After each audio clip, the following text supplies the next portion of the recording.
Assalamualaikum. Ini refresh. Tak tengok tu AVT kau ni.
Yeah, momentum, even despite what S2G has shown to us so far. So now let's see, because it's finally time. We'll get all the answers we've been asking since the beginning of our panel. Yeah, for me, I vote for LMP Flash because when I went to the toilet just now, I just noticed I forgot to turn on the flash on my phone. So that's where I know. I thought you didn't. No, I flashed. I flashed. Okay. I did flash. I didn't flash. Okay, I didn't flash. Something important to talk about here, though, is bans are coming in a little bit slow right now.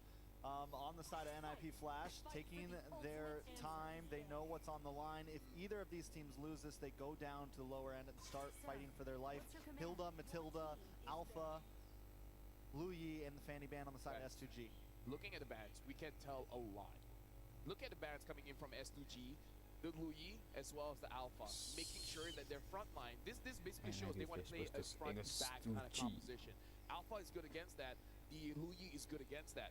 Looking at what NIP Flash has banned out, they want to stop aggression coming into the side lanes from the Matilda, and banning out the Hilda shows that they want to use some kind of assassin. I wonder if NIP Flash wants to let go of the Bruno and then pick up something like a Suyo or a Joy. There's also a lot to trade here. Yve's open, Jushin's still open. I think that that's what NIP, it's like, okay, do we ban out the Suyo here, go for the trade on the Yve, and then, so you ban out the Suyo, you toss up the trade, fine, you get Jushin, but we get Yve and something else. Or you get Yve and we get Jushin and something else. But no, he goes for the Bruno instead, because either way, he gets the Yve or the Jushin, right?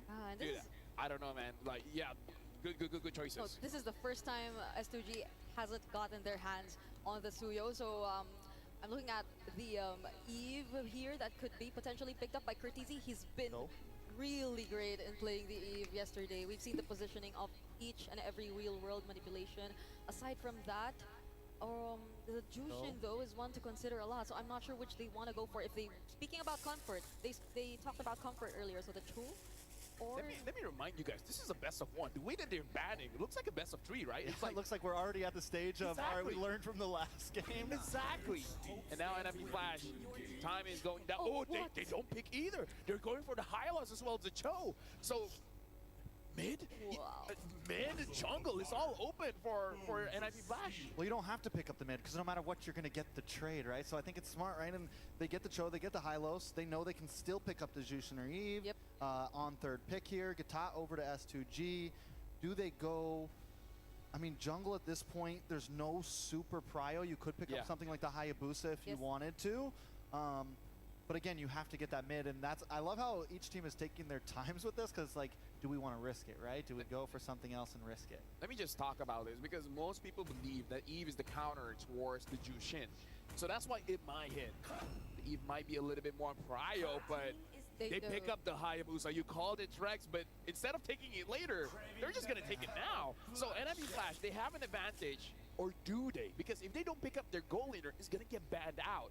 If they pick up the mid laner, they can ban out the opposing mid laner. But now we have a fun fact here. Curtizi's mid lane Martis 4 times, Fanny 1-time picks were unbeaten in MPLSG Season 8. Will they go for this? Is that why? Who needs a Yve when you could pick Martis mid? and then just ban both of them. Ban the Martis, ban the Eve, and then ban the Jushin. I mean, we're expecting all those bans to come in the latter portions of the draft, and who knows, like they might just they might really go for that super heavy on the front lines type of composition, but they will secure their goal later here though. Surprisingly, it's gonna be the Moskov, and not even the Beatrix, not even anything else, not even the Harris. Hey, like Trek said, ban out the mid laners. Heck, let S2G ban out the mid laners and then just pick up the Martins and then be like, bro, what are you gonna do with it? And then last picking the Joy. The Joy will have the magic damage. Everyone else has physical damage. Build around this. Yeah, but I think at this point, your S2G, you just ban out the Joy, right? Unless NIP like forces a mid ban, like a little mid ban off. I think you ban out the Joy on S2G. You start banning into jungle here, and you just really limit down an NIP as much as possible. And I feel like they really have to be careful though with whatever mid lane pick they're about to pick up here for S2G. Like NIP Flash, they are super efficient in their early game rotations, especially if Hades gets his hands on the Joy that you were both talking about. Gone now. So they take out the Jushin. Oh. Yeah, Joy's banned now. Yeah. I mean, again, we saw it, so they have to see it as well. The question is, what if all of it gets bad, and then they're just like, you know what, we actually just want a Fredrin. Fredrin has been popping up in M6. And against, we saw it beat the Hayabusa yesterday. Exactly. We saw it beat the Hayabusa yesterday. Took a little bit of time. And if there's a team that will know how to slow play it, they will be able to do this. But NIP bans out the Jushin, they ban out the Valentina. They're forcing S2G at this point to ban the Eve. Exactly. Because like, if you don't, NIP gets first pick. There's still the Aurora. They usually pick that up against the Hayabusa as well, but then I'm not entirely sure if that'll like complement the entire idea of how NIP Flash typically plays their early game. Because if they were to go for the Fredrin, then that would potentially be a slower start for NIP Flash as compared to S2G, who can they like focus and play around the Bruno and just let the Hayabusa do his thing. They're taking the time here, Trex. They're thinking about it. If we let go of Eve, how are we going to fight against it? Is the Bruno strong enough? Is the NIP even going to go Eve? Exactly. They're not going to take the risk. Take the risk. Which I was now, for. Pick up the jungle. Pick up the jungle so that the Martins can still be up. Or pick up the Martins and then you're like, is it mid? Is it jungle? Yeah, who knows? Exactly. You just pick up the Martis now and you throw him for a big loop. S2G here, though, still needs an EXP, maybe a roam. You know, I mean, or a roam, maybe an EXP, depending on how they want to flex this. I think they could. We saw them pick the Ruby day one. Yeah. I think it works well against the Cho. I think it works well against the Hylos. It works well against those heroes that want to try to get up in your face. And it creates more space for Siggy Boom. Could be a possible last pick here on their side. NIP Flash, first pick. What's going to happen, Brigida? I mean, there's the Khalid or the CC. There's a lot of options here, possibly. What's it going to be? But then... Ling. I was thinking about it. I saw the Haya and I was thinking, what if they go Ling? And honestly, even if they pick up the Martis, it works well because you can stall for quite a while, but... Fermis too. They could pick up something like a Fermis here. Fermis, like it. S2G on the other hand still need EXP roam or mid, you know, however they want to flex things out here. Like I said, I like the... If they pick up the glue, then I can see a Fermis doing quite well. Yeah. They might make the mistake of picking out the glue. If they do that, then NIP definitely has the immediate answer, the immediate possibilities. It's either really the...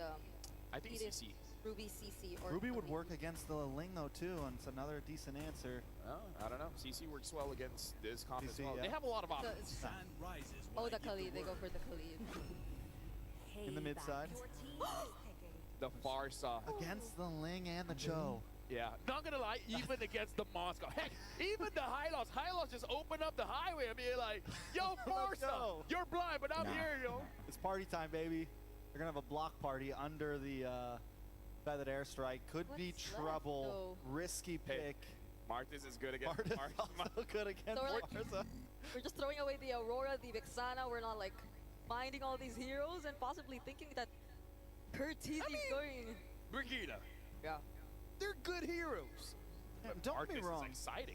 Don't get me wrong. The Farsa does have the capabilities to always wings by wings away. Angela. Ling mid. I mean, Angela mid. So Angeling, you got some feelings about this here. Oh. How do you feel? I don't like Angela mid, but it's okay. Maybe it'll be Cho mid. Thank you very much, panel. And now we all just want to throw it over to the gas. Let's go! Yeah, thanks so much, Rafael, for that throw, man. It's me, Mirko, again, joined here by Ingan for game number 2, or match number 2, rather, here of day 3 of Swiss Stage M6 World Championship. How are you feeling? I'm feeling great. I mean, this is not an elimination match, so we can just chill for both of these teams. You get one chance, even if you lose, so it's going to be okay. Yeah, this is a 1-1 bracket if you guys are trying to, understand the bracket right now still for the Swiss Stage. I know it gets confusing, but NIP Flash yesterday, they were able to upset again, getting a win against Aurora. S2G brought down to the 1-1 bracket here, and now we see them collide once again. It is a Farsa against a Ling, not just any Ling, it's Hades, and it's an Angel Ling. Ladies and gentlemen, let's get ready to jump into the land of dawn for match number 2. Here we go, S2G versus NIP Flash. You know, if the Ling doesn't have a good start, NIP Flash is going to have a hard time. They're going to have to rely on the Angeline combination to get them through the late game, and at the same time they have a Muscle that's also a late game. So NIP Flash needs to play the safe and at the same time aggressive enough to stop S2G Esports from reaching their early game power spike. Yeah, I'm actually quite, versed in the Angeline combination. We've seen this a lot in MPL Indonesia, and you guys probably seen the M6 pass around everywhere, wherever you go, and you guys can go and get it right now. The M6 pass is now available, up for grabs for you guys to get. You can actually achieve the level 75, that's a prime skin, with all the other Boxia skins, and the avatar border, all for free, so go get yours today. A lot of skins, a lot of giveaways. Thank you so much, Ramunton. Thank you so much, M6 World Championship, and thank you for this amazing game. Again, NIP Flash, they have the Cho. So in terms of providing a lot of vision for the Ling to actually rotate to wherever he wants to go, it's going to be vital for JPL to provide this information. It's all about that mid-prio. It's all about canceling the feathered airstrike. And I think, Lofel Trex, Brigitte already brought it up earlier in the panel. There's a Ling, but you don't technically need the Ling to be the one to go on the far side. You have a horse to pop in the glorious pathway. You have Cho. And at the end of it all, maybe an SOD too. It's Master Assassin for both the marksman and the gold lane. This is also the comfort pick of Vanix. We have seen though, however, that Bruno does indeed win you games. So S2G, even though they went for, a gamble with the Farsa, and the Bruno is a good safety net that they can rely on here as they get mid-prio to set up for the first neutral objective of the game. Turtle number 1, purple buff, still not taken by Hades. Okay, S2G Esports starting things off by having control on this turtle pit, but Diablo and JPL is just waiting for Hades to come in the picture. Here comes Hades, just waiting for the hard guard as well. They're just trying to zone him out. Raging Sandstorm coming in from Lunar, and Hades will secure the turtle. Now it's going to be a temper blades. Pagu knocked up. More defiant blades on. Pagu with Revitalize, trying to sustain over, but it'll still be first blood over to Hades. Strong start for NIP Flash. I mean, JPL and Diablo just really doing their job, but Lunar gets kicked into that feathered airstrike though. Okay, here comes a Wiki Shadow Kill, might be able to bring down Diablo, and Diablo is gonna fall down. Hey, 1-for-1 S2G. Make it back to equal on the board. Hades with a kill, Kazue with a kill. Though, Hades did not get the purple buff earlier, right? I mean, so now he's gonna have a very long purple buff, technically. He went for the turtle fight. It was purely just Diablo and JPL creating space for him. So even without purple buff, he was all good there. Now, does it look like S2G are trying to go for the orange buff, trying to take what NIP Flash took away from them. Right now, just JPL just trying to zone out 3 members, making sure for NIP Flash to get a secure. Okay, Kazue will get the kill onto JPL. That was a lot of resources expended, but well worth it for S2G to take down JPL. Yep, it's going to be another slow game here, I would say, for both these teams. They both should be waiting for the next neutral objective. It'll be a lot of cuts. Do want to talk a bit about this matchup though. Vanix, the old reliable, and MPL SG versus the sharpshooting Sigit Boom, Diablo. At this point, they're just really trying to go for any of the members that they can see from NIP Flash. They're not afraid to burst down and use up a lot of skills and make sure to send a message to NIP Flash that we won't get bullied at any point of the game. Vanix is going to be sent into the mid lane as well to catch some more waves, to get to that item power spike quicker. If we take a look at the items, Vanix, not yet with the corrosion sight just yet. The Haas Claw is also still being worked on by Sikibu, but Kazue has finished the Hunter Strike. So that's an item advantage over Hades, who has yet to finish the Berserker's Fury.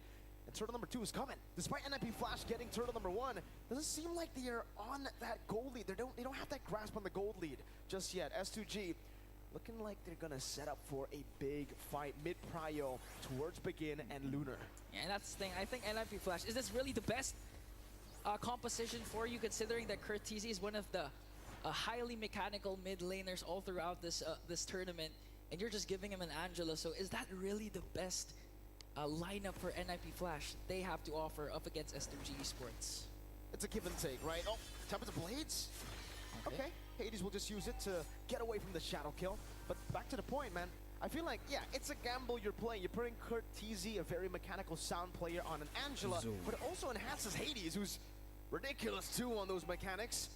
This team was once called Hades. Yeah. Hades, you know, we're not gonna say it here, but you know, NIP Flash. Yeah. Turtle number 2. It does seem like for both of the teams, they both have assassins. They do not want to contest for the neutral objectives. They'd rather just farm up and wait for those power spikes to hit, and then they might go and fight. This might be like a 1 turtle game, 2 turtle game. Yeah, it's gonna be a stalemate. Right now, NIP Flash also considered as the Singapore All-Star team. Oh yeah. And we can expect that, because again, we have to wait for Kazue to scale up, for Hades to scale up, and for specifically for NIP Flash, they're really banking on that Angeline combination. And if it fails, if Hades gets picked off and delays his power spike, it's going to be detrimental for their team. Oh, gank up top. Oh, Siggy Boom! Siggy Boom, nice. The Turkish Triggerman will fall down in hands of 2 members of NIP Flash. Now S2G wants to go for the trade, trying to take down the turtle. Oh, bursting it down. Kazue gets the retreat down. Diablo with a stun. Mid lane, Raging Sandstorm. And it's going to connect, but Jemia nice. catches it midair with Nice. the way of the dragon. Hades goes in with the Tempest of Blades to bring down Lunar as well.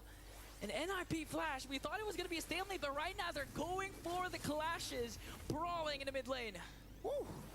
Just like that, it's another trade on. S2G were the ones to get 2 kills for 1 turtle for NIP Flash. And now it's the opposite. Now it's NIP Flash who are going for the kills. S2G securing the turtle. And Siggy Boom just barely surviving, or helping that turret to survive. Curtizi, what happened in the mid lane? The feathered airstrike took him real low. And the kill onto Siggy Boom onto the top lane really worked wonders for Vanix.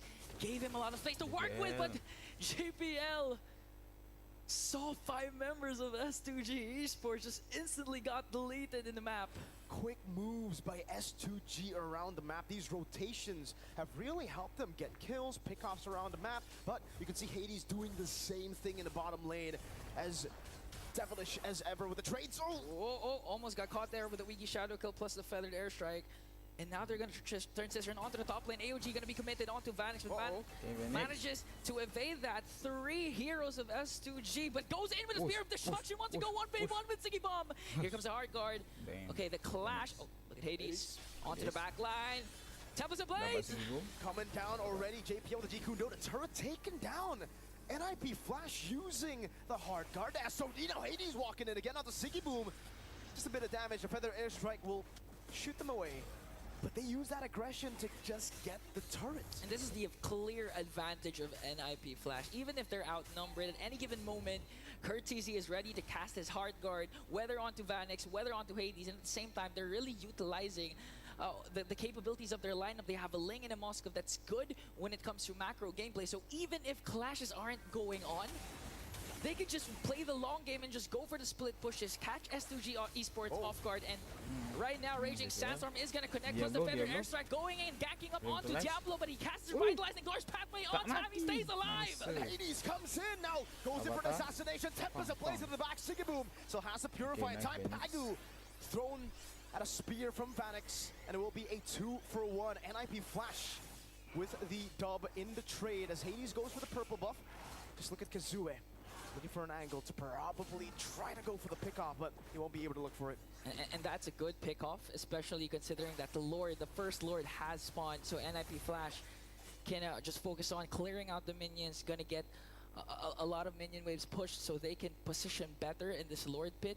A huge play coming in from NIP Flash to catch S2G Esports off guard, despite S2G actually starting that clash. So NIP Flash, again, going back to their composition, it's easy for them to re-engage and respawn no matter what S2G does to them. It's very clear from what Begin got, the roam boots here, what they want to do. They want to just stick together and fight. Feathered airstrike forcing JPL out, but that's a big resource burn down. Now SOD. Oh, Okay. SOD gonna connect onto Siggy Bomb. Pops the spear right here comes Nice. the AOT. He's gonna bring Nice. down Siggy Bomb. Linux. Just going and working Damn. onto Pagu. The revitalize is there, but Okay, Hades thank goes you in with for a 7 Blade. Blaze. Nice. Gets a kill. Pagu is down. Now Kazua's looking for the trade. Lunar trying to screen Hades. But it's not enough. NIP Flash are just too quick with it. And even if Siggy Boom purifies out of one, there are many, many more to come. Diablo with the glorious pathway, JPL with the G Kundo, and then Phoenix comes in, teleporting behind you.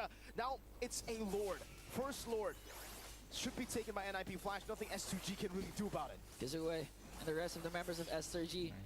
just gonna have to give it away to NIP Flash.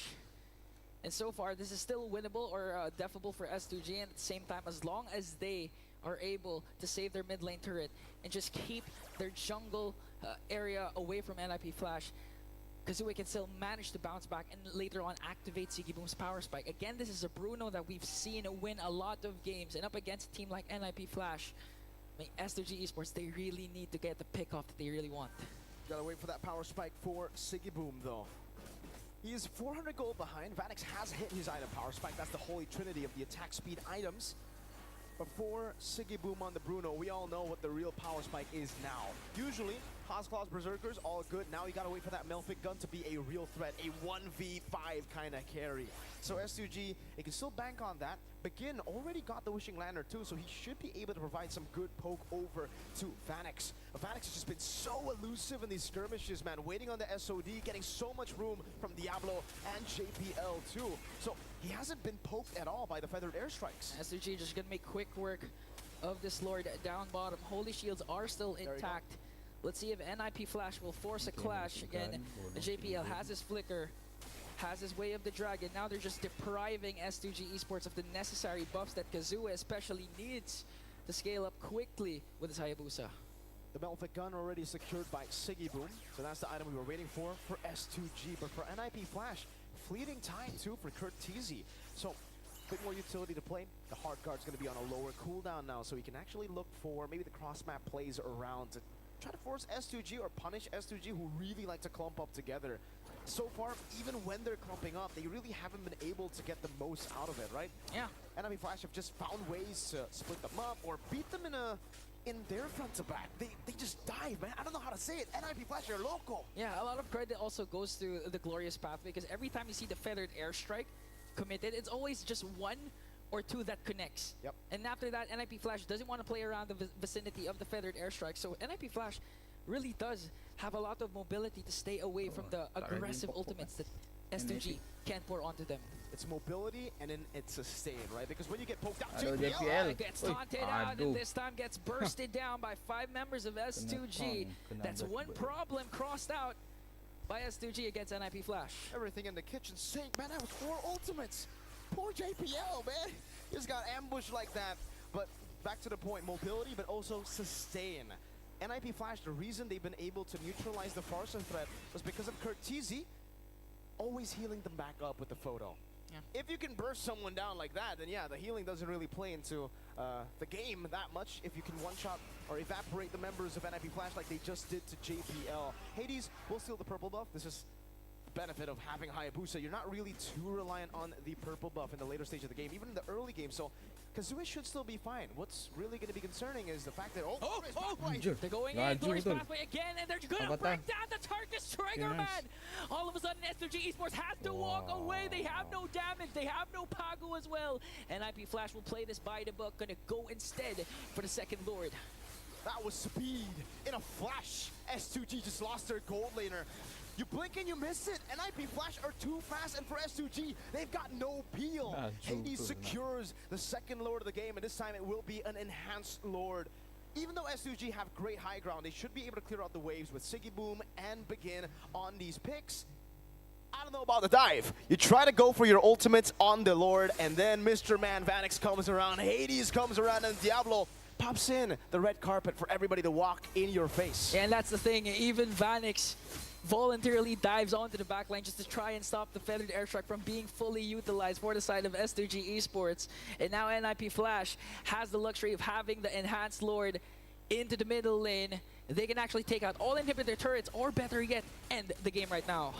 That's a base turret in the mid lane, taken down. The Feather Airstrike baited out. that's- Diablo goes in. With a glorious pathway and trying to zone out the rest of the members of S2G. They're doing their best to try and clear it out as NIP Flash takes down 2 inhibitors. 1 inhibitor turret left for them to take down. 2 base turrets. Fortunately for S2G, it isn't the far lane, so they should be able to still manage the waves, though it is going to be tough. NIP Flash, though, they're going to stay disciplined with it. Now they're going to bring in another wave up top. Hades is ready. Feather Airstrike Goes in with a template of Blade, but gets kicked down by JPL as well. Hades continuing his onslaught. 4 blades onto Kazue. Here comes the counter-attack coming in from S2G. In a response, Kazue gets a kill, but Vanix is the main problem of S2G Esports, just focusing on the base. And NIP Flash, 1 more hit to bring down the Crystal and take this game. Diabolical from NIP Flash. Talking about that Golden Road, we asked Cram in our M chat, hey Cram, any promises for the Malaysian fans this M6? This is what he says. Hello Malaysia, this is my promise. We'll give everything we've got, take every chance that comes our way. This is our only shot at the Golden Road, and we hope to achieve this big dream of ours. Only shot, right? Very important phrase, I think, in this whole conversation, because we already know how hard it is to even get to that possibility of a Golden Road. Who knows, right? If it ends here for SRG before they win the trophy, we might not ever see this run ever again. Speaking of the Golden Road, Renmar, you have witnessed many teams, champions even, get close to the Golden Road but not close it out. Does SRG have what it takes, and if so, what's making them different? I mean, hell yeah, they have what it takes to achieve the Golden Road. It would be disrespectful to say that, no, probably not, but they're here in the World Championship. They've won the title twice. They've won MSC. What makes them different is that how the hell does SRG adapt and rise up from defeat so quickly? From getting knocked down to the lower bracket by Todak and then going back crawling, winning the championship 4-2, going through what you did to MSC, going undefeated because you know how to learn from the game defeats that you get. That's what makes SRG stand out. And the craziest part is that the meta continues to change. As we go into the drafting phase, Falcon's going to be on blue side, SRG going to be on the red side, with 2 bans from each side already done. Matildan as well as Yi for the side of Nyocha. Coach Arcade decides on Fanny and Jushin. So very standard openings. I do am wondering if, let's say, the Bruno sort of goes through, because a lot of teams are still willing to let the Bruno go through because there are a lot more priority. It could be one of the first picks choice for Falcons because they are so comfortable with it. I like the Choban, a lot of respect, not just to use, but also to Cram. Yeah, for Falcon, they definitely have to consider the possibility that SRG might actually just go back into playing Fredrin, man. I'm not going to turn off that idea. And then rushing the Bruno as one of their first 2 picks. The Fredrin coming definitely way later into the draft. But now with a lot of power picks open in the frontliners, you have the High Loss that's becoming one of the best picks that you can go for. Even Hilda up in that first pick. A lot of teams actually want to contest for those 2 heroes. It's like if you get 1 power pick, you're giving up, again, the Bruno. The Bruno. I mean, we talked about Beast versus Claw each and every time. Honestly, very standard bans coming out from both sides. First pick going through for Falcons.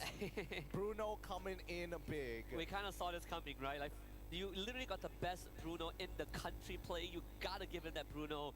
Not to mention that you reach that late game, he's just such a powerful pick. We've seen what Twisted Minds did. We've seen just now what Main Camp Evolved did as well, right? You want good late game insurance. Bruno plus Sicilian is sort of like that combo, but you do give the Loi over to SRG and the High Loss. We talk about how Loi is such a good hero on prodigies like Stormy, on people like Super Friends, and now he gets that. The macro game for SRG is going to be so much more different. Now, if I am Falcon, you take away another strong frontliner that could show up for SRG, and they will not. Joy. They actually take away a pick of Sakai as they go for the Joy instead, and then they have the Vexana in their mid, just so that they can get a little bit more of strong team fighting presence with the crowd control. So now they have to make sure that the Roam and EXP are chunky. It cannot just be pick off, it needs to be able to hold the front line, but it's so weird to say that because now we've seen the power spikes, the 1 item power spike of Aloy with how well it can poke down the tankier presence of the front line earlier on in the game at around 5-6 minutes into it. So whatever the tanky front line of Falcon will be, it has to be something with a little bit more mobility, which is quite rare. So it's gotta be a power lifter who does yoga, gotta be flexible, but still able to block a door frame. Yeah, Yeah, quite it's- demanding to ask for in one man, right? It's a lot to ask for, but at the same time, I can understand the sentiment, right? It's gonna be difficult when you have to not only think about your flanks, but when that glorious pathway comes down, it's a signal that something is about to happen and you need a way to disengage. Now the Suyo is going to be the final pick here to finish off the first phase of the game. Second phase, what are we lacking here? I think for Falcons, they can go down two different angles. The very first one is you keep on banning Yoom's hero pool like Tigreal, right, Edith. So you sort of force this high loss into the XP lane and then you pick a counter matchup into it. But to be fair to SRG, there are still plenty of options, right? Khalid is still up, Totkacha is still available. But if you're SRG, you probably will be looking at the XP lane. Yeah, so the Phobia's bad.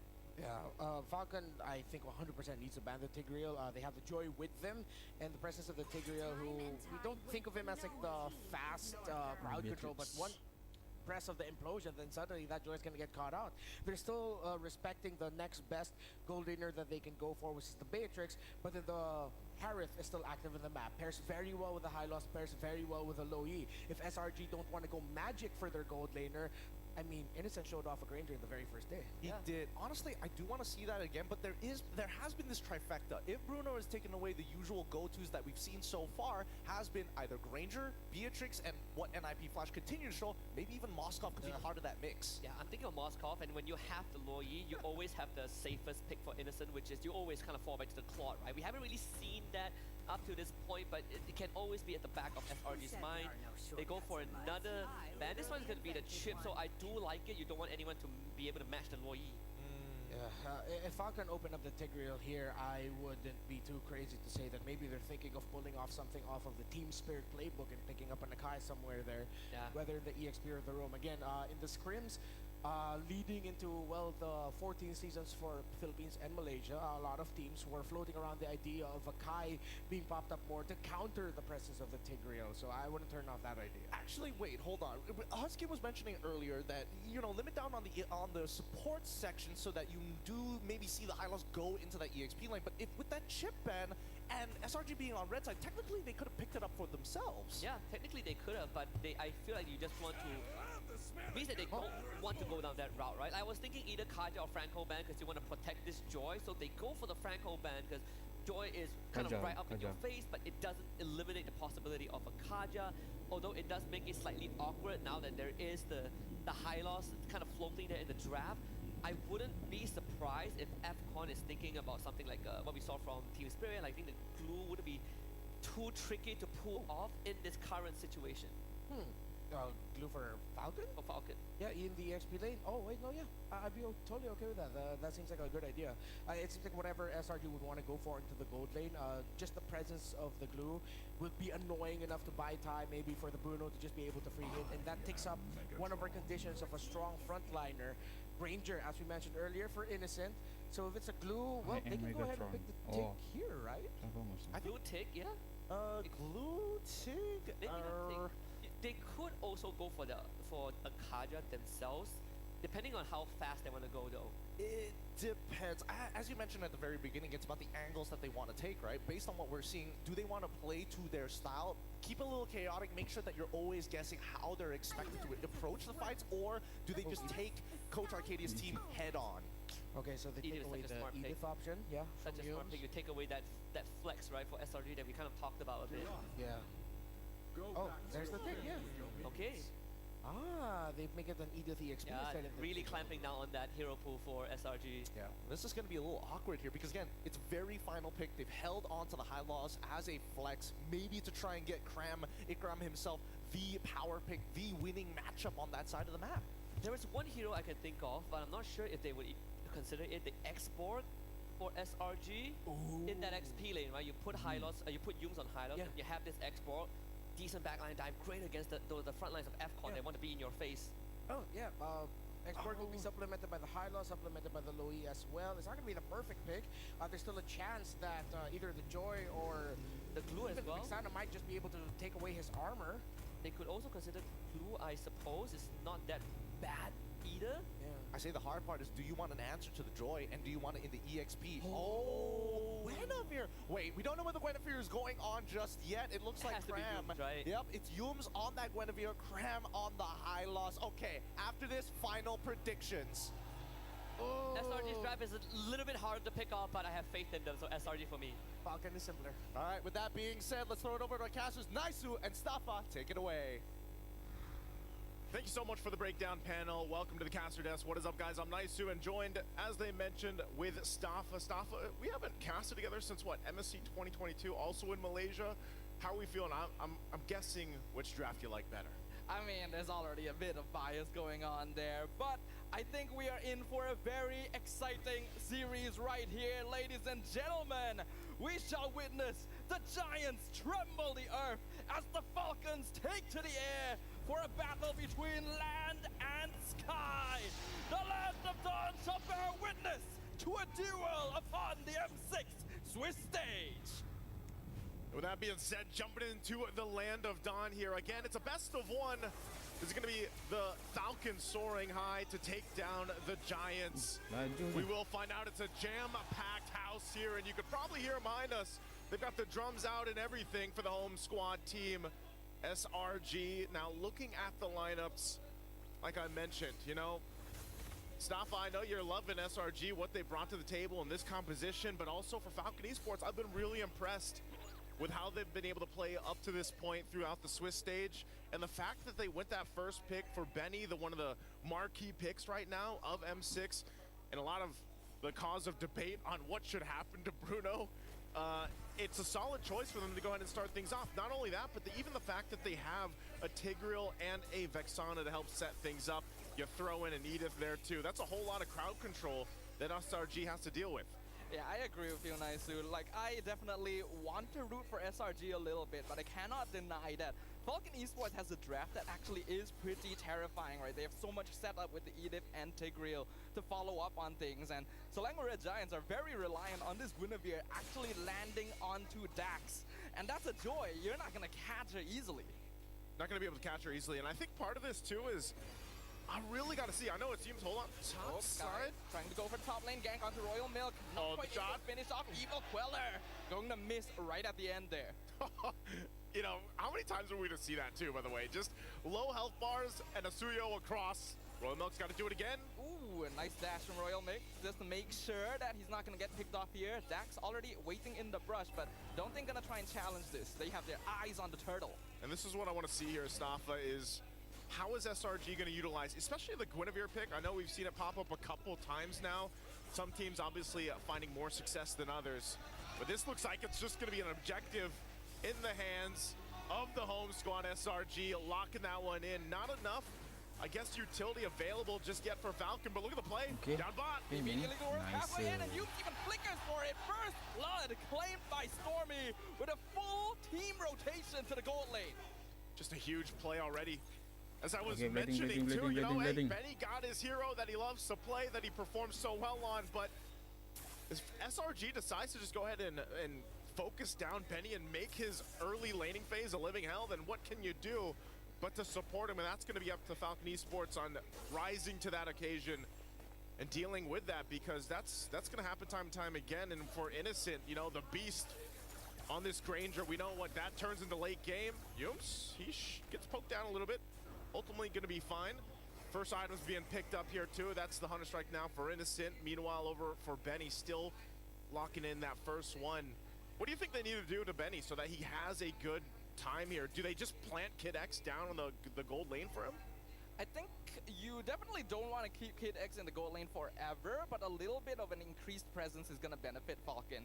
Generally, the traditional playstyle will lean towards Benny's side of the map anyway, so I think they can stick to what they're comfortable with. It's just that SRG went so quickly because they knew that Kid X didn't have Implosion ready yet to punish them for grouping up that hard.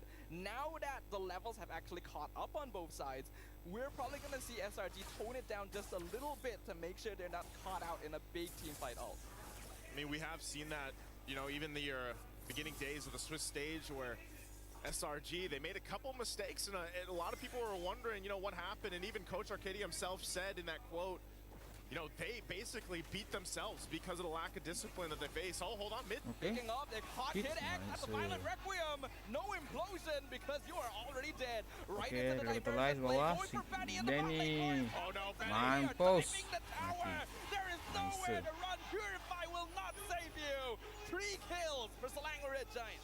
It is not a good day for Benny in the gold lane, and man, that's the answer right there. Hume's able to find the mid lane. This turtle, though, I don't think at this point Falcon Esports really wants to contest this. They are getting in position for it. Implosion is available. They're gonna have to fight for it. Royal Mid already popping primer up, a 2-man Inside. on Hit Inside. X. Allahu Akbar. Buying beat comes out.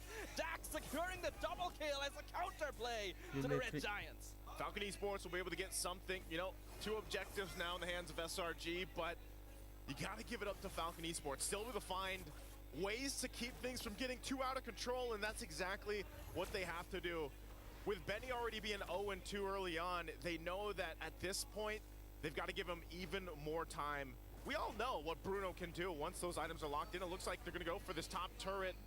They do drop down the Glorious Pathway. They'll stop it from getting taken down. It's 1 HP away.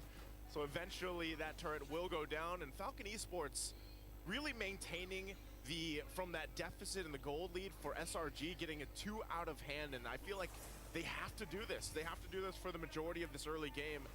Even if it turns into a situation, Staffa, where it's 3 for 3 turtles for SRG, they could still fight things out if Falcon Esports gets enough time. Ooh, great flicker timing from Royal Milk. Avoids the spatial migration from Skies. Diversion once again, they're going to the bot lane. They have their eyes on Dax, but the Joy has already dashed out. So unsuccessful gank coming in here from SRG. The turret top's finally going to go down. Benny working on it. As I said, it was 1 hit away earlier on. Good plays from Falcon Esports.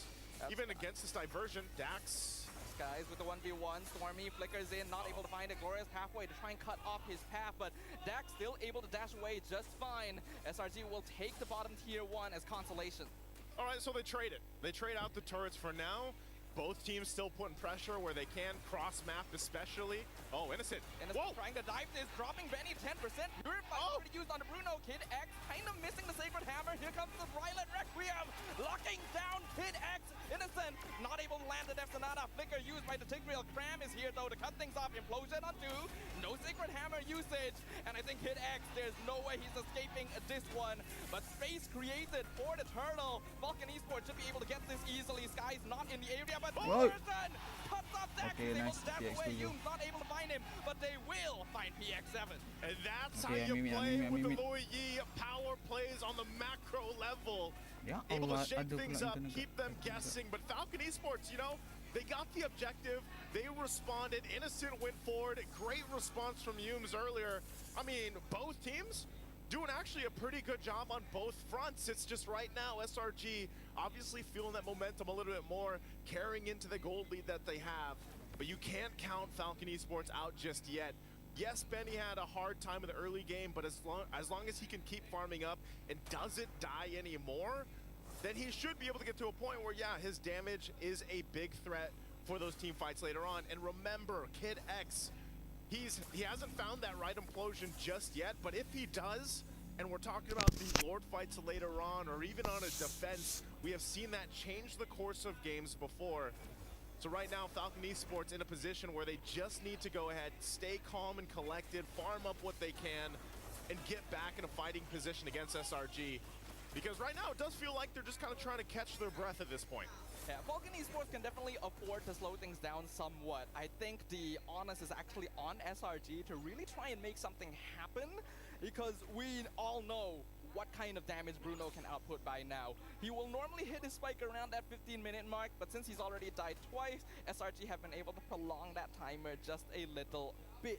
But once you get into the real late game stages, those 5v5s can be really scary. There's Sonata comes out! Nice! With the sniping across the map! Okay, Winnie. Out of the sky. And Hume's jumping in! Yep, he's still finding more Violet Requiem. There is nothing Hit X can do here. Selangor Red Giants will take their jungle. Right now, the Beast is winning the battle. Royal Milk too doesn't want to overextend into that because right now this Lord is up. You can see the pushing going on here on the top side, but it looks like this is going to be a Lord for SRG. And still, they just keep the momentum going. Definitely looks like they're a lot more disciplined this time around and ready to carry in towards the base. They've got the tier 2 still to work through and even that tier 1 up top. But SRG in a good position. Even looking at the damage tell, I mean, my goodness, talk about the beast here, Innocent. Look at the damage profile on this Granger. That is very, very impressive. Innocent, he did debut this Granger in the first game of M6, but they didn't do all that well. But now they're changing it up. Diversion play into the back line. That's going to be your knock-up on Royal Milk. Killing spree for Skies. And we can see that Selangor Red Giants are continuously applying pressure on the bottom half of the map. Skies even cutting off the back line. Stormy forward by Stormy. Purify used by Benny. By base. Two-man implosion from Kid X. But Skies is still running forward. He got kill for the Suyo, but they will trade Stormy for it, and Benny even picking up the shutdown. They got a couple of kills. Benny's out of the picture again. Lord is still up in the mid lane as Kid X and PX7. No Eternal Guard available for PX7. They should be able to get this turret. Still putting the pressure there. They drop down the Glorious Pathway. And this is, remind you, what Coach Arcadia said, SRG will stay disciplined. They went a little overzealous there on the bottom side. They didn't get that tier 2 there, but they do get out. Just focusing on the turrets. It was only that first Lord. And so Falcon Esports, you know, they're seeing that gold lead get a little bit bigger across from them, and they're feeling the amount of pressure that's being put. And it's really up to them to go ahead and slow things down, farm up to where they need to be. I think even to a sense, you know, Benny, the fact that he was able to get a kill and that we got that preview of that implosion, but with the difference in terms of the value of items that they have, it's really difficult to capitalize on the implosions right now. Like, if you think about all the crowd control, where are they sending this diversion? Oh no, Benny. Benny should have seen that. I don't think he did, but he's still kind of at a bad angle that SRG can't really connect on, so they will eventually pop out, even the Glorious Pathway, just to make sure Falcon doesn't catch up with them as they back out from the jungle. At this point, Falcon Esports just trying to scrape up what they can. And you know, this has been the struggle, Staffa, of the Tigreal in general. Like throughout the...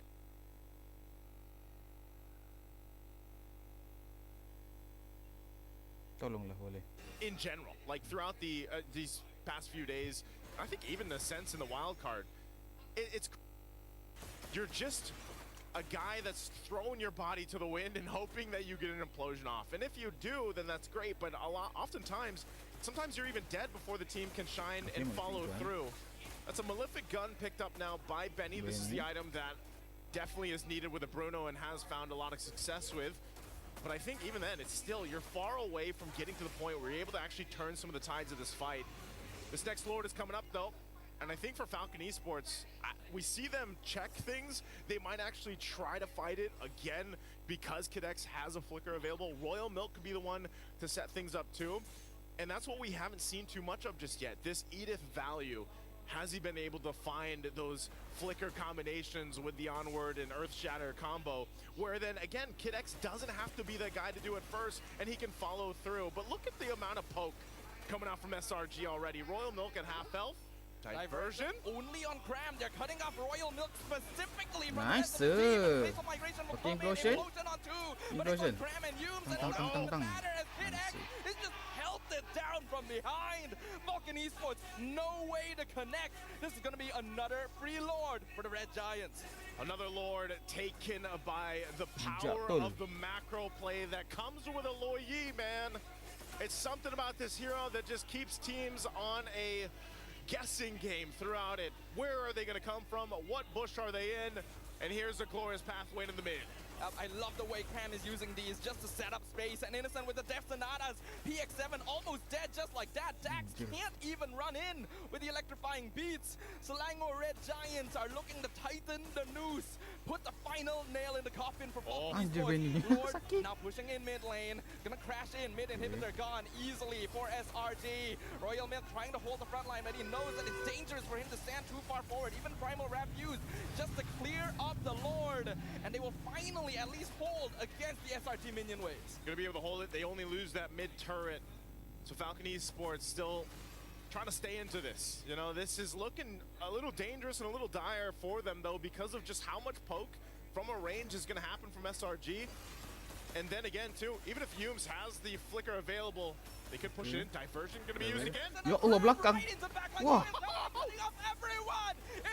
Damn. Royal Milk knocked out, mega kill already for Innocent. Implosion actually going to be able to punish Cram. Dex. Benny picks up a throw, and now Dax shutting down Innocent Nice himself for a mega kill. So getting shut down by Guys. Skies right in return.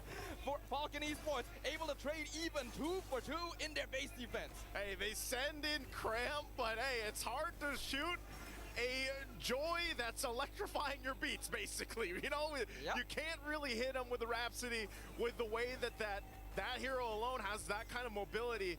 Good kill, honestly, to get.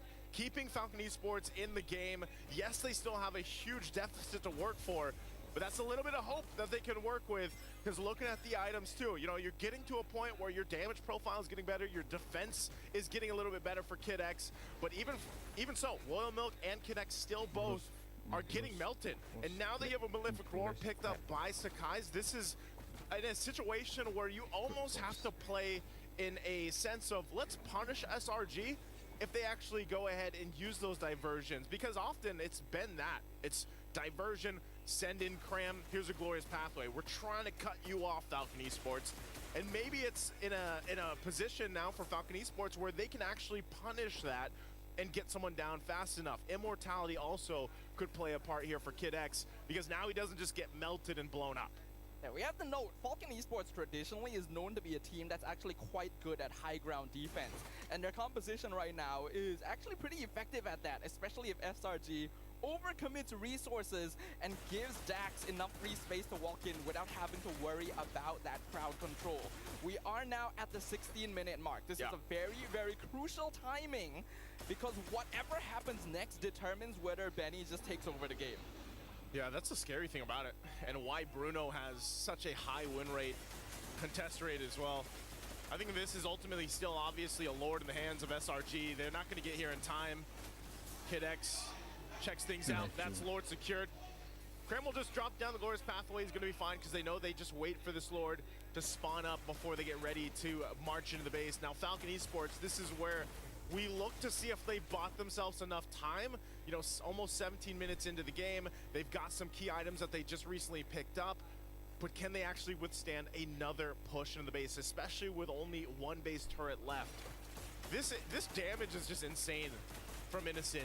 And honestly, at this point, like I said, for Falcon Esports, they're probably not going to get to Innocent. It's really difficult for them to even get in that range, in that zone. So they have to just wait for SRG to approach, hopefully punish, especially against this diversion, and then turn the tide of the fight. The Lord's going to be worked on. Down in the mid, there's Cram jumping in. Glorious pathway opens up the path. Primal Wrap used by Royal Milk. Last inhibitor will fall for Falcon Esports. Okay, Humes. Nice. Right into the storming Nice. combo. Falcon Esports on the loose. Royal Milk straight away. Implosion comes out, but Kid X just melts instantly. Guys, loses immortality. Gonna be taken out by Benny. Falcon Esports still actually holding on to the crystal, but it is a 3v4 defense.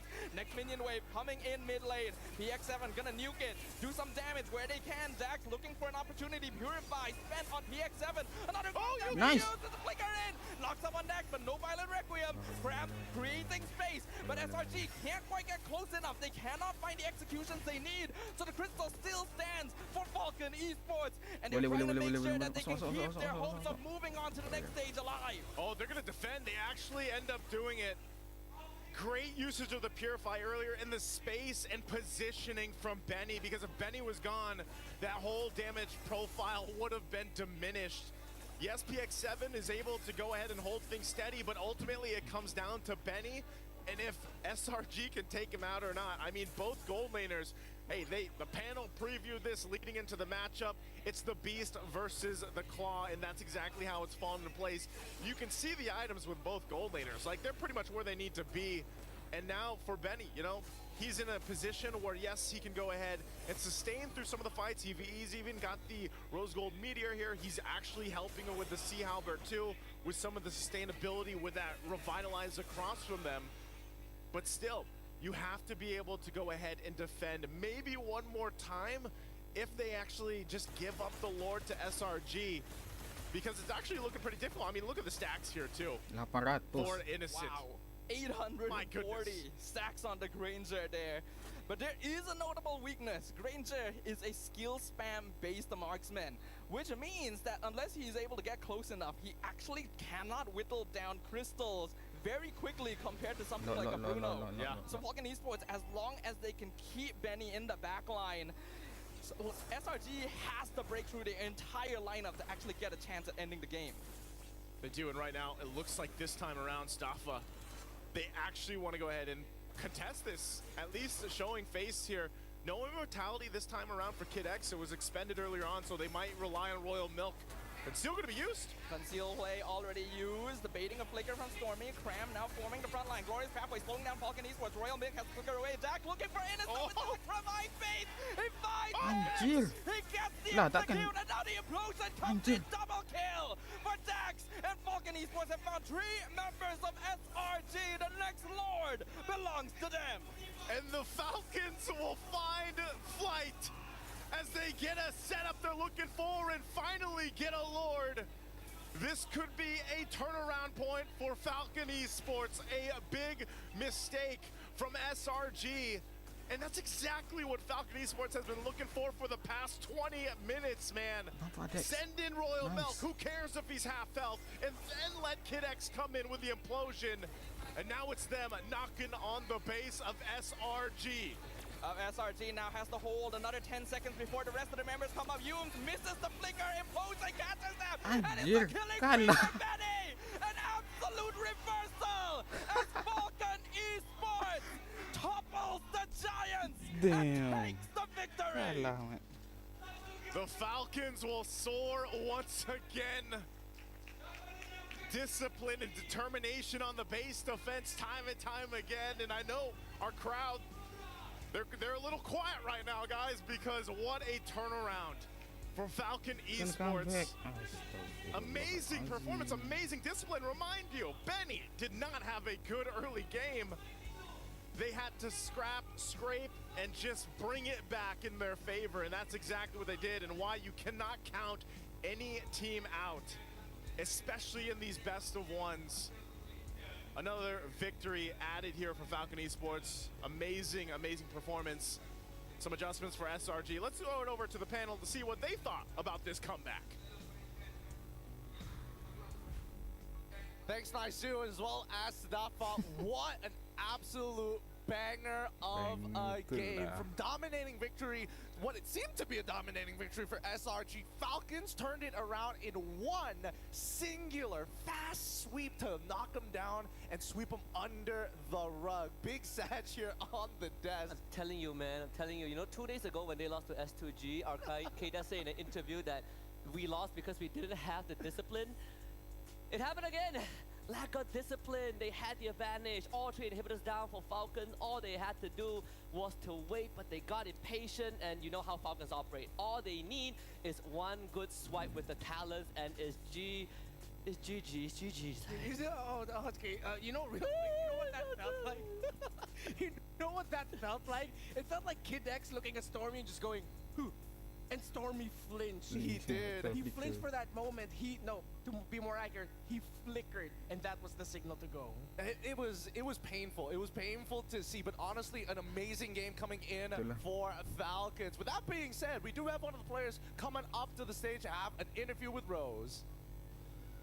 Taking down the hometown heroes, Selangor Red Giants, Falcon Esports claims a victory against the hometown heroes. With me here, we have Coach RC. Coach, how are you? You seem very nervous. Yeah, super nervous. Why are you nervous? I don't know, because the crowd is so many. So many, okay, yeah. Malaysians are very supportive. Okay, now Coach, we know compared to your opponent, you guys actually are coming back from a defeat. How did Falcon Esports react to the matchup draw last night, knowing that you guys got drafted to go up against Selangor Red Giants today? Actually, we know that their strength is early game to mid game, but I said just stay put on discipline, wait for our timing, then our late game is on ours. I see. Now, I think we can see that Falcon actually did manage to play on the late game today, especially with their hero composition. We can see that late game was indeed theirs. Now, Coach, back in an interview with MPL Philippines, you have mentioned that you guys have been training for 2 months without break. Not even 1 day? No. Okay, now that you guys are just 1 match away, technically from the knockout stages, are you guys gonna like chill more, or are you guys still on that grind set mentality? No, we don't want to rest. We want to continue the practice. Continue the practice. So how is it looking like so far with no rest? I mean, is it very tiring, or are your players just as hungry for victory? I think it's normal for us to straight practice without even resting. Yeah, just like that. Just like that. Okay, Coach, I think another notable mention is that Dak said that you guys want to surpass whatever standards Burmese Gold has set in the past. Now, and you mentioned that actually you guys prepared a lot for Selangor Red Giants. Yeah. What other teams do you think that could get in the way of this achieving greater than ever victory for you guys? Actually, all of the participants in M6, we only want one team, and that is SRG. Oh, Yeah. all eyes were on SRG. Maybe you can share with us why? Because of the MSC.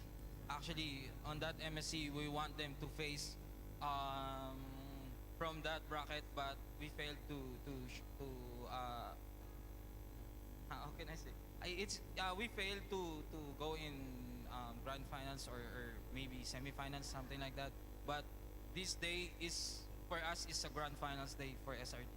I see. So meeting SRG was like grand finals. Yeah, we for have a Falcon. full respect for SRG. I think that's very nice. I'm pretty sure the Malaysian audience respects that you guys actually respects their favorites. Now, Coach, maybe last words to the fans who came down to support you guys? Thank you for those who support on Falcon Esports. Thank you guys for coming here. And also, thank you for Malaysian people.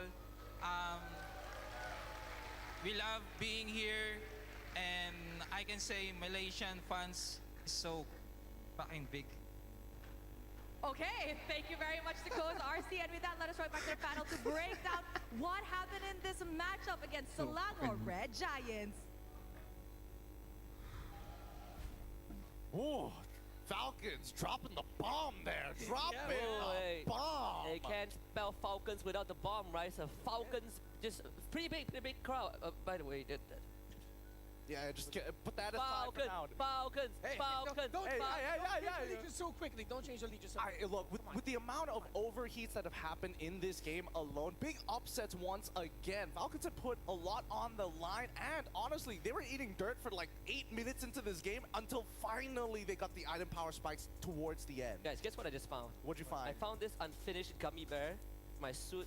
I think it's just to calm me down after this potential loss, so don't mind me. You know what, go ahead. I mean, we'll give you some more Hello Panda later too. Don't worry about that. But yeah, for the people who didn't get to see it at home, there's actually a live win rate prediction for the live audience here. Leading up to that fight, it was 2% Falcons, 98% SRG. Falcon Esports pulled out the 2% from out of nowhere. They had a 2% chance of winning it.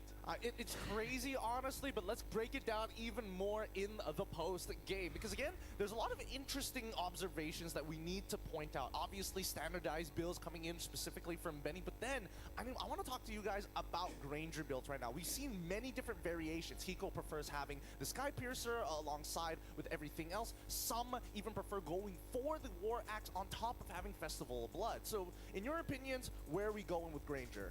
I think for Granger, the one major trait that he doesn't have is a finisher, right? And it's very skill shot based. So at the end of the day, for the Granger, you want to be able to deal out damage and have your team finish the opponents off. Sky Piercer solves that problem, but again, if everything is a skill shot, there's a chance you miss it, and you need someone on the team to supplement that finisher. In this case, you're probably looking at guys to do the job.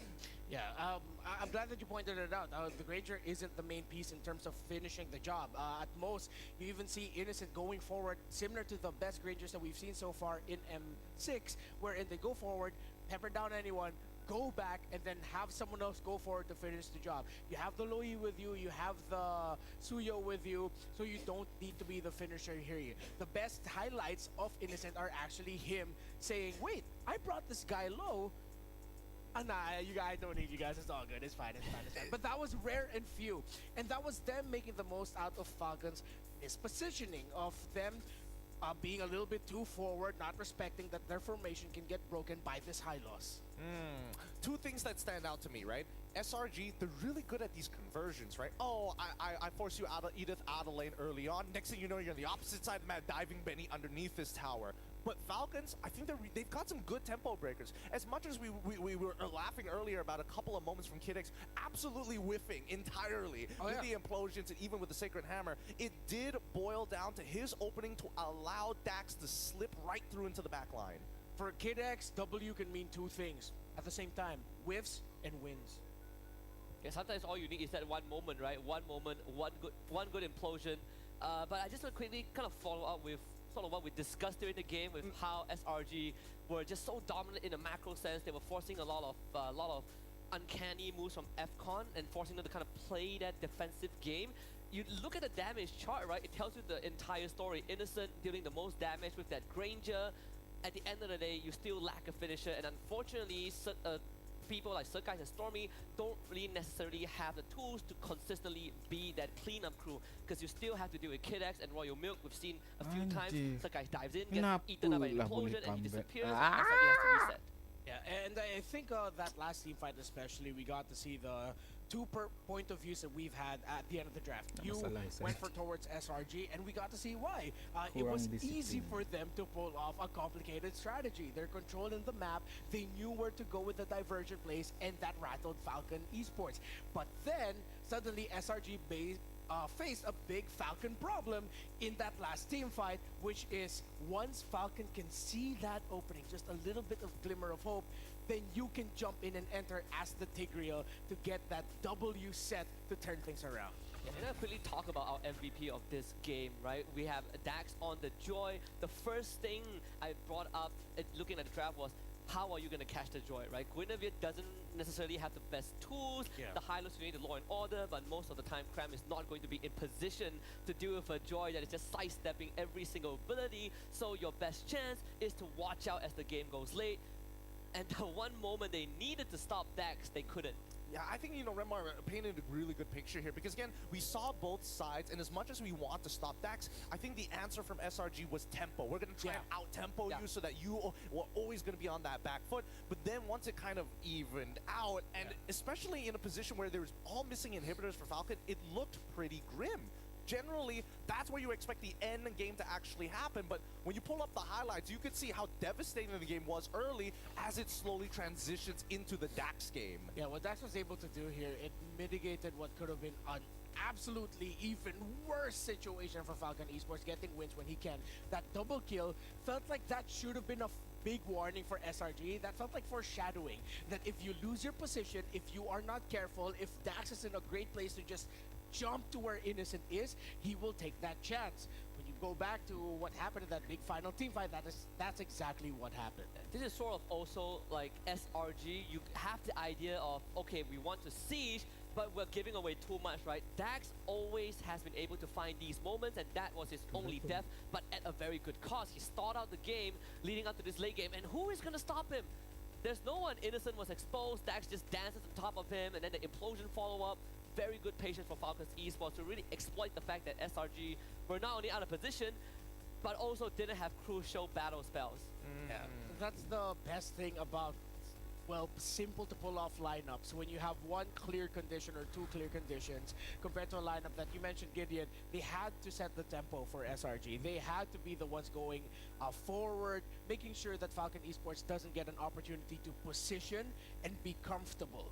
Because if you put them in an uncomfortable spot, how are they going to set up a team fight around that Tigreal? They can't. How are they going to set up for the Joy? They can't.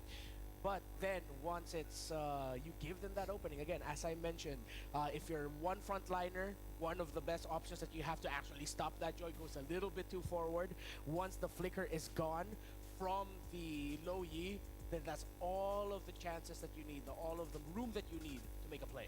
Honestly, I got to give it over, especially from like mid going into the transition to the late game, PX7 played a solid game despite only going 1, 2, and 2. The disengages were especially important for Benny to not take any more deaths after that early game. Yeah, I mean, Rema talked about the 2% win probability for Falcon. That 2% is DJY. So I knew we should have tied him up somewhere.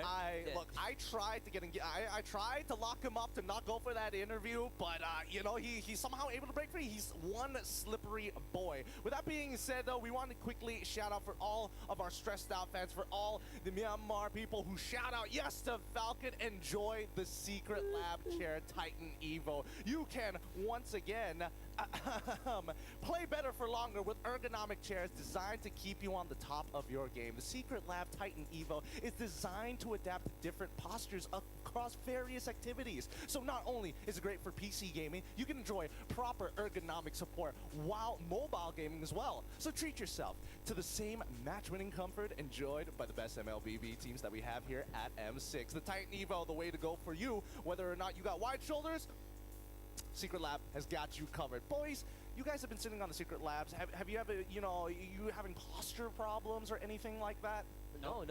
Renmar just showed me that you could lower the chair to a comfortable angle for you to lean on and cry. Great point, because when we're talking about uncomfortable angles, there is one particular key moment that we have to highlight in this game that changed absolutely everything. Renmar, you are the one who brought this up to us. Please break it down. Oh, please, I will break it down while Husky breaks down beside me. So, let's look at Stormy where he is into the map. Kidex is going to pop up right in front of him. Innocent provides the vision already. Conceal play, Stormy flinches and flickers. Royal Milk, you can step forward. Dax new. Okay, I know where the frontliners are. Expected that Mina is coming up big and strong and looking to qualify our very first best of 3 to see who's going to make it to the knockouts. It's between Twisted Minds up against RRQ Hoshi. Now, boys,